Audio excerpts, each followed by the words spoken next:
Hey guys, Happy New Year's. It's Coach Ro from RocioFlores.com, and today I want to start something new on this Instagram page. I've been talking about it in some of my posts, and I put it in my last newsletter. So something that Tony and I, Mr. Tony Ray, my husband, something that we've been doing for the last few years is we've been doing a Bible reading plan that lasts us throughout the year. So the first time we did it was like, my hope was I just need to get through the entire Bible. Like, I want to know what's in it, and that way I can actually read like devotionals and read other stuff or hear people talk and not be like, huh? Like, what are they talking about? And then this last year was just a matter of like, let's just do it again, right? Let's just get through it again. Let's follow a plan. Let's just do something where we can kind of connect to other people who are also doing that, who are also wanting to have like the Bible in their life, etc. This year we want to do the same thing again, but we're going to do what's a 3-year plan. So basically we took what would have been read in a year and divided it into 3 so that we could do less each day. Something that we've done a lot of is it's a lot of reading in a day if you do the entire Bible in a year. And there's like 90-day plans out there, and those things have you reading for like a straight hour without having the ability to kind of, okay, you know, what is it that what is it that it's saying? Like, what am I learning? Like, you can't even process it because just so much. So I want to do my Bible reading and share it with you guys. And this year what I wanted to do was do it live. And that way it gives me an opportunity to sort of connect with you guys and to put this out into the world and share it with the world and share my faith with the world, but also keeps me accountable, because it's really easy, like if you're reading on your own, if you're reading on an app, to like miss a day. And then you miss 2 days, and then you miss 3 days, and now you're catching up on the weekend, and it's not like a daily thing. It's not something that you're having to stick to because nobody knows about it. You're the one doing it. It's only on you. So I thought that I would change it up this year and do something that was a little bit more accountability driven, and so I'm going to do it live Monday through Friday. Dang it, I knew that was going to fall. So I wanted to have a sign behind me that says exactly what I'm reading each day. So I'm doing only 39 verses a day, which sounds like a lot, but it's not. It's like about a chapter and a half. And basically I'll put it in the screen behind me saying exactly what is the verse. That way if you're kind of coming in separately, you just be like, oh, that's what we're reading today. And that way you have somebody to kind of share in with this with you. And I see that you guys are leaving little faces. Did you guys see that fall? That was embarrassing. I knew it was going to fall. Well, so what I want to do, basically I'll start this every morning. I will do my little bit of reading, and then I'm going to post it on YouTube. Because then after I do this, I just download it, I post it on YouTube, and it'll become kind of like an archive where like anybody could just click on day 1 and start reading the Bible. Other things to consider are that I'm doing it chronologically. So, there's several ways you could read the Bible. And a lot of people will be like, you have to start at one book, or you have to start at another book, or you have to read this before this. And I've tried a lot of different ways. It really messes with my head to like not know what happened before what or why this is here. So I try to read it just front to back. Well, some of the books are categorized not as like events happened, but as like, for example, the first 5 books are the books of the law, and then there are the historical books, and then there are books that are about this. And so they're more like sectioned off into sections about what the topics are. And so this year I want to do a chronological Bible, meaning that I'm going to go through the story as it happens. That way we have a better understanding of like, oh, okay, so this happened and that happened. I think that's a really good way to do it, and then to be able to go back and read separate books. Because now you're like reading a book and you have the full context, and you have a really good understanding of the fact that the Bible isn't, while it's many, many books written like over many, many years, it's one story. And that's the whole point of it, right? Like, the Bible was God giving us like a big old explanation of the story of life and what's going to happen, and from the beginning to the end, how it's all been working together for one goal. So that's what I would like to do. That's what I want to do. I am only doing it Monday through Friday just because that's when I'm in my office. This is my office. Changed up a few things, and it's just easier because it's better lighting in here compared to like trying to do it in my living room. And for the most part on my weekends, I just leave the office, and that way try to have like a full weekend. And yeah, I'm gonna try to do it early. I'm doing it a little later today just because I woke up later. It's New Year's Day. I assume that most people partied last night or went to sleep late because they stayed up till midnight. We stayed up till midnight and we're like going to bed. So I wanted to make sure that I give y'all a little bit of time to wake up. I assume if you guys want to watch this, you could just like watch it after the fact, because I'll just post it as like, you know how it stays live on your Instagram stories for 24 hours. But then I'll just have the whole thing on YouTube, and I'll put the link on there so you'll be able to just click on it and go straight from that to that. And I will put the specific verses that we're reading on there. I'll put a description. I am following, as far as the Chronological Bible, I'm following one person's Bible that they made, and I will post that as well. And earlier, or a little later today, I'm going to send out my newsletter, so I'll put information about that specific, in case you're more like, I want to read it within the year, or I want to read, like, some of these Bibles are like very fast, some of these plans are like you have to read like a lot in a day, but if that's something that you want to do, then that's perfectly fine. I thought it was really cool to be able to find somebody who wrote down, like, this is how you do the Chronological Bible on a verse-by-verse basis. So, yeah. Let me know if you guys have questions. I can't really see them. So, I realized if I have the phone pointing at me, and I have the little sign that says the date and what we're reading, it's backwards. I didn't think of that. So, I have the phone pointing this way, with the mirror behind it, so I could just kind of read or see what you guys are saying, but I can't see it too well because, you know, I don't have 20/20 vision. So I'll look over it after the fact and then go over any questions that you guys have, because I think it could spark some really cool discussion. I also have a ton of stuff, like, guys, I have like really cool things that give me like maps and timelines and all these things, because it really helped me with understanding like what in the world it is talking about.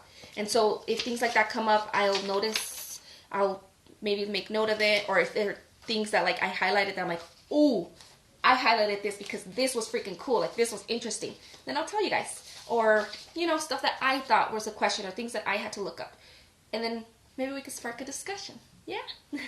Alright, so I'm going to start. Today we're going to read Genesis 1, and then we're going to go on to Genesis 2, so chapter 2 up until verse 9. For the most part, I try to stick around that 39 verse mark. I didn't want to go too, I wanted to kind of have a good cutoff point where like we were either at the 39 mark or somewhere around there. So some days might be like 45 verses, some days might be only 30 verses. But I didn't want to go to the point where I'm like reading double the amount each day, because then you're like, what in the world? And I want these to be kind of short videos so that you're not like, ugh, I have to watch that long video again. I want this to be accessible to you, something that's just something you want to do. And if God drives you to do it, I hope that you decide that you want to stick along with it. Or do it yourself, you know, and make this something to hold you accountable in your journey. So, I do have to drink water because my throat magically woke up sore yesterday. Like, I'm perfectly fine all week, and then the day I have to make a video, wake up with a sore throat. But I think it's okay, because I see people do lives and they're just chilling. They're like drinking their coffee, and they like take their time to sit down, and they take their time to like adjust and to like joke, and like they'll have a topic, and then it takes like an hour to get to the topic, and people like it. So I think I'm fine. I think I just get nervous anytime I do live videos, and it makes me like want to compress everything and talk really fast and get it all out of the way. So hopefully this also helps me with that. It helps me with a little bit of that, being more comfortable with, yeah, like being live with people. Okay, let's get started. In the beginning, God created the heavens and the earth. Now the earth was formless and empty. Darkness covered the surface of the watery depths, and the Spirit of God was hovering over the surface of the waters. Then God said, "Let there be light." And there was light. God saw that the light was good, and God separated the light from the darkness. God called the light day, he called the darkness night. Evening came, and then morning, the first day. Something that I learned that I didn't know was that back in the day, the way they counted days was not like us, where we have our morning and then our evening. They have the opposite, so their day starts like at what would be like 5 p.m. in the winter time. You know how it gets dark? That's the evening, that's the beginning of the day. Then the morning is technically the end of their day. That makes a really big difference when you're like trying to understand what they're talking about in a lot of these things, because you're like, wait a minute, why do they say it that way?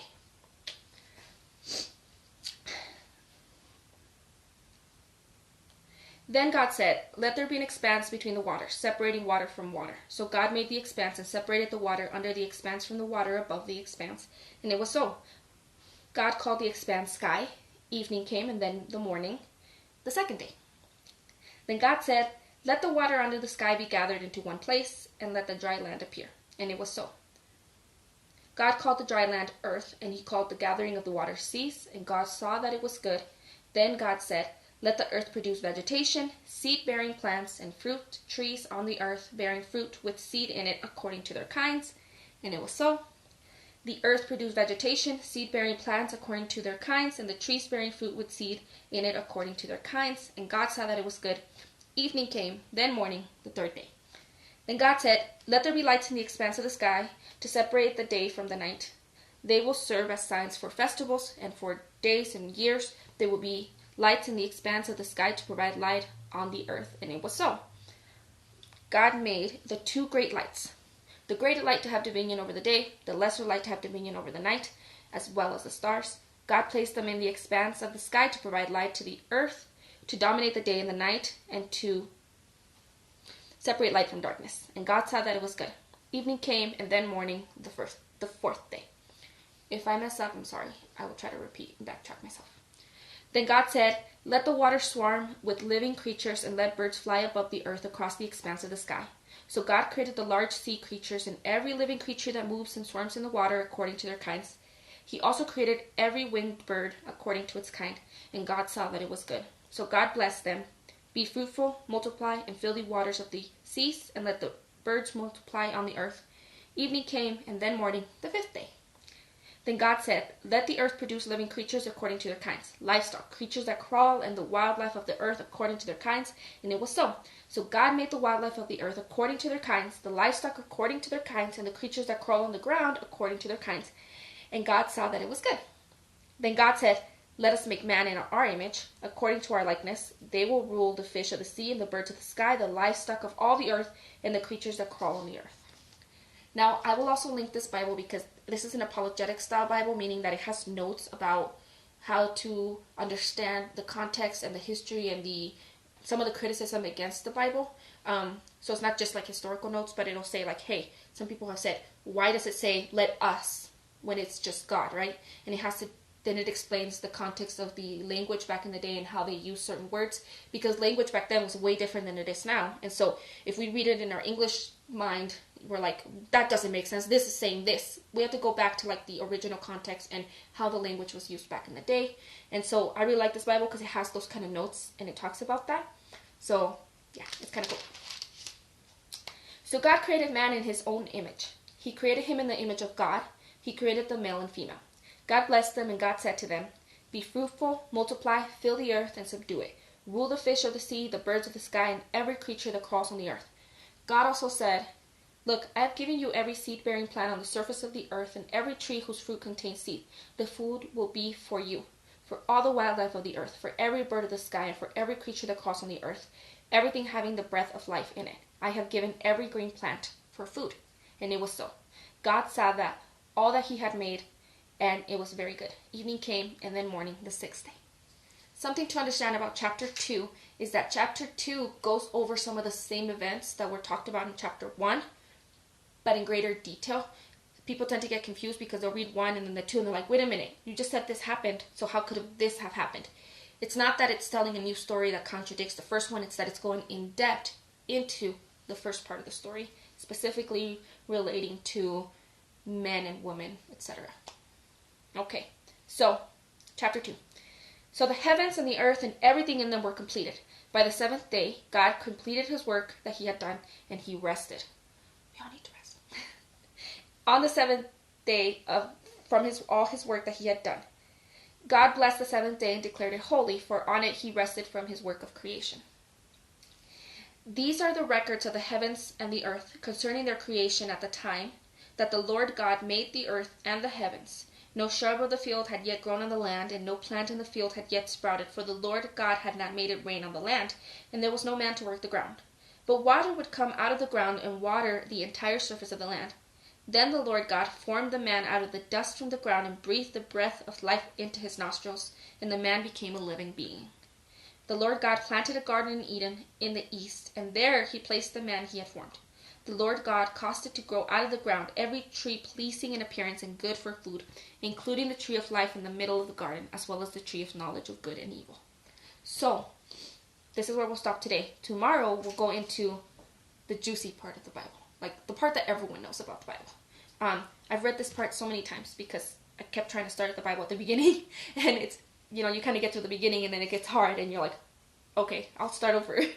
So hopefully if you guys have any questions, or if you have any like you have ideas about what this says or means, or what you've heard about it, or you're like, is this true or is this not true, you can send them to me and we could talk about them. I think that's pretty interesting to do. But if I see anything that's like, yep, see, they didn't explain this well, then I'll go over it tomorrow. But thank you guys so much for those of you who clicked on here, and who, if any of you stayed throughout the whole, or if you watched this after the fact, thank you so much.